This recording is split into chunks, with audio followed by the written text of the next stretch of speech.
Site-95. If there's one site guaranteed to make your skin crawl, it's Site-95. And here's the fun part. That won't be the only thing crawling on you. Before it was a Foundation facility, Site-95 was a private estate owned by a wealthy family with the kind of hobby most billionaires eventually develop: occult rituals and demon worship. The place suffered from unexplained infestations and biological phenomena that made absolutely no sense, so the Foundation confiscated the property, cleaned up the summoning circles, and did what it always does when something is already problematic. They moved in. So what started as a small testing facility quietly became the headquarters of the Foundation's entomology, mycology, and botany departments, which basically means they deal with bugs, fungi, and plants that attack first and photosynthesize later. And let's just say the culture here is different. Staff proudly claim the site's unofficial motto is "Odd is to be expected," which sounds great until you realize odd includes prolonged exposure to two God-level anomalies tied to all fungal and insect life. Their arrival permanently reshaped Site-95's mission and at least one career trajectory. Take Dr. Leroy Chiton, a former director who is now half bug. Oh, and he's now also promoted. So, good for him, I guess. But for some reason, the staff here are surprisingly calm about all of it. And they kind of have to be, because Site-95 is chronically underfunded and constantly overcrowded. Luckily, the Foundation compensated with an on-site staff retreat. Small problem. It's also the containment micro-ecosystem, so your mental health break might double as a feeding opportunity, and you're not the one being fed. Site-5. It all began with a simple technical issue. An anomaly started spamming the Foundation with references to a facility called Site-5 that didn't exist. Naturally, the response was standard: blame a system error, deploy a cleanup bot, and remind personnel that there is no Site-5. But references kept coming back. Eventually, someone followed them to their source: a man-made island off the coast of Japan. For some reason, every entrance had been welded shut with reinforced plating, as if someone had already gone inside and decided the correct response was to never open it again.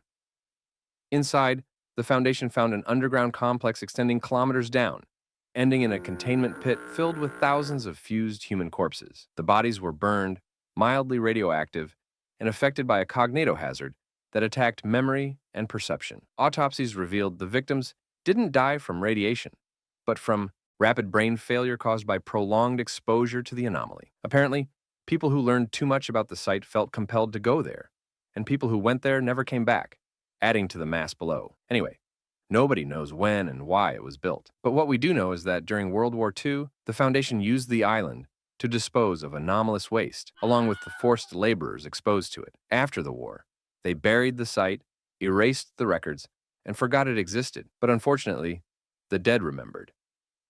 So now, Site-5 keeps reappearing in Foundation documents, not to threaten them, but to be acknowledged. And every time the Foundation finds it again, they seal it, delete the files, and act surprised when it comes back. After all, denial is easier than accountability.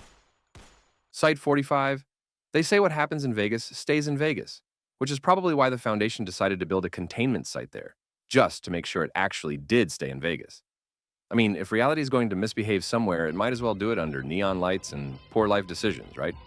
So naturally, Site-45 became the Foundation's preferred destination for religious, mythological, and spiritually inconvenient objects. Think holy relics, cursed artifacts, and things that claim to be angels, demons, or gods. Not sure who came up with the idea of putting holy crap in Sin City, but it's dark humor, I guess. And by the way, Site-666, the Foundation facility that is kind of connected to actual hell, is just nearby, but that's a story for another day.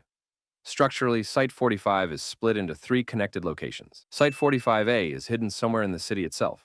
Site-45B operates under the cover of a mental health facility, which honestly explains a lot. And Site-45C sits underground, where the Foundation keeps the things they don't want sunlight, witnesses, or lawsuits near. All 3 are connected by tunnels, because separating holy artifacts from Vegas nightlife would be irresponsible. And then there's Floor 24.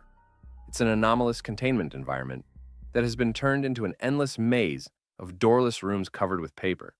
And as if being stuck in a maze isn't enough, it also contains paper sculptures that jump out of the walls to attack people. Oh, and not only will you die, but you will also become part of the exhibition. So yeah, only in Vegas, baby. Site-64. If you think Portland can't get any weirder, just wait until you hear about the Foundation site built there specifically to monitor how Portland can get even weirder. Located beneath Forest Park in Portland, Oregon, Site-64 exists for one reason: to contain whatever Portland keeps accidentally inventing. Anomalous art collectives, experimental tech, and reality-questioning humanoids, you name it. The site was founded in 1971 after Foundation agents infiltrating a music festival stumbled onto something they definitely weren't supposed to find: an entire anomalous city hiding in plain sight. But that's not the weirdest part, because somewhere in that puddle town was a portal to a pocket dimension, which contained portals to other Portlands, including ones in Maine and the UK. And because it's connected to 3 Portlands, the Foundation called it 3 Portlands. Very creative, I know, but to be fair, what else could they name it? Portla-La Land? I don't know, but what I do know is that many other Portlands are still on the waiting list, specifically the one in Australia and Iceland. Anyway, the Foundation decided to shove many local anomalous communities into the 3 Portlands, because managing one impossible city is easier than chasing weird basements across Oregon. By the late 70s, things finally calmed down, maybe a little too much, since Site-64 was downgraded to a glorified storage warehouse and quietly forgotten. But then, 2007 happened. That's when Anderson Robotics showed up, a company selling anomalous AI, reality-breaking hardware, and products that absolutely should not be allowed near Wi-Fi. Activity spiked overnight, mobile task forces moved in, and new anomalous electronics labs were built. And somehow, Site-64 went from forgotten to essential. Area 14. As far as hardcore Foundation facilities go, Area 14 is one of the most unhinged sites on record. Not just because it's absurdly overarmed, but because it exists exclusively to house anomalies that are extremely dangerous. Its history is also one of the bloodiest the Foundation has ever logged, which should tell you everything you need to know. Located inside Mount Abraxas in Nevada, Area 14 is where the Foundation sends large-scale threats, including a walking cow heart that once wiped out an entire town in minutes. The site itself started life as a silver mine in the 1870s, until the American Secure Containment Initiative took it over. That went great until 1931, when the ASCI had a whoopsie, jumped ship, and abandoned the place entirely. And so it stayed forgotten for decades, until a literal ogre moved in. That ogre was SCP-082, who decided the ruins made a nice lair and began eating hikers. The Foundation stepped in, but the ogre was too fat to be hauled into a truck. So they did the most sensible thing: rebuilt the entire facility around him and called it a day. Thus, Area 14 was officially reborn. But that's when the real trouble began. Because once Area 14 existed, it became the Foundation's go-to dumping ground for its worst catches. The 90s were a particularly bad time, so much so that they nicknamed the era the Bloody 90s. There were multiple breaches, countless deaths, and destruction everywhere. In response, the Foundation armed the site to the teeth, stationed Mobile Task Force Nu 7 on permanent standby, and installed a nuclear warhead underneath the mountain. Because if containment ever fails completely, Area 14 doesn't evacuate. It detonates. Site-07. Site-07 is also known as the site at the end of the world. Sounds ominous, right? But it fits perfectly, just not in the way you think. See, Site-07 doesn't just sit at the world's frozen bottom, or up, depending on how you hold the world map. It's called the end of the world because this is where things stop. Located 81 kilometers off the coast of Alaska in Norton Sound, Site-07 is where the Foundation hides its most dangerous anomaly: information itself. It's the headquarters of RAISA, the Records, Archival, and Information Security Administration. If the Foundation knows something, Site-07 filed it, redacted it, encrypted it, and buried it under 6 layers of ice.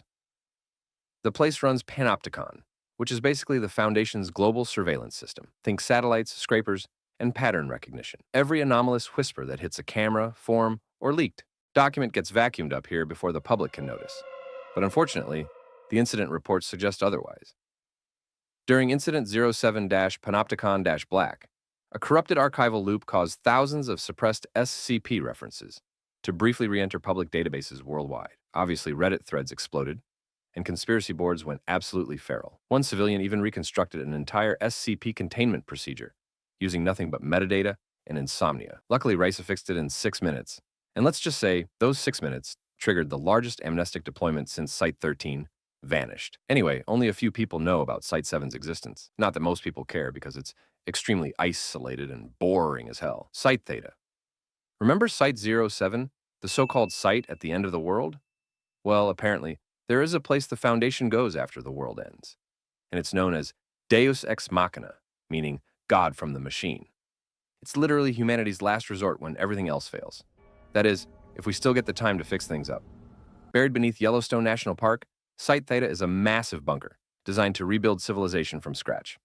It has everything you'd expect from a post-apocalypse starter kit: air recycling, water treatment, hydroponic farms, housing for 10,000 people, and best of all, internet. Because what's the point of surviving if you can't post about it online? Anyway, power comes from a liquid fluoride thorium reactor that can run for 70 years, backed up by geothermal energy from the supervolcano above it. And to top it off, the facility houses thousands of copy machines that can produce 100,000 humans in a day. Just type in a resume date, and boom, humanity has been reinstalled.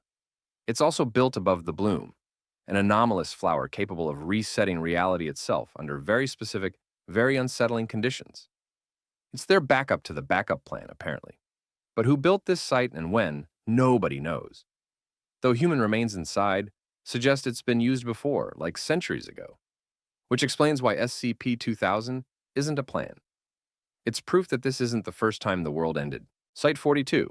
Site-42 is the Foundation's kindergarten or retirement home, depending on whether the anomaly throws tantrums or philosophical arguments.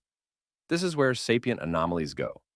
You know, the ones that can think, talk, form opinions, and cuss you out whenever they feel like it. Located in Seabreeze, North Carolina, Site-42 specializes in long-term containment of anomalous entities that can't just be locked in a box without consequences. You can't threaten something that understands contracts, ethics, or public perception. So instead of brute force, the Foundation tries something radical here: negotiation, routine, and the illusion of normal life. And that's where things get uncomfortable. Over time, Site-42 expanded until it wasn't just a facility anymore. It was the size of a small town, all carefully designed to keep sapient anomalies calm, cooperative, and ideally quiet. The problem is that real towns come with neighbors, and neighbors ask questions. Suddenly, Site-42 isn't just about containment anymore. It's about optics. Not because the Foundation suddenly cares about rights or ethics, but because talking anomalies are a PR nightmare waiting to happen. Some of them can persuade staff, others can influence civilians, and a few could spark movements just by telling their side of the story convincingly enough. Back in the day, Site-42 operated like any other black site. But once the Foundation went public, someone decided transparency was the solution. So yeah, at Site-42, the biggest threat isn't a breach, it's a conversation. And those are just some of the places the Foundation swears are under control. If you want part 3, you know what to do, assuming you're still allowed to remember this.